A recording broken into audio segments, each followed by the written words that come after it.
Hello everybody, this is bus 1793 on the 261. This bus will be going to New Haven in about 3 minutes. I'm going to take some photos of it because I really like this bus and how it's designed as well.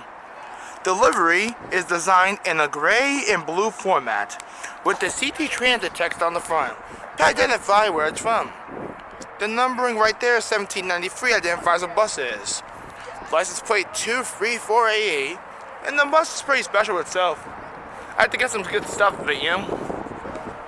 Put some good content, get some of this. Like the front logo right here. Pretty nice, right? You're gonna get a side picture of it though. Now that is beautiful right there. This is CT Transit Bus 1793. Thanks for watching. Short video.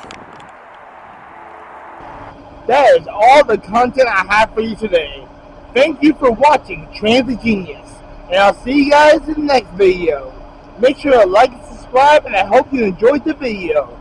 See you guys next time.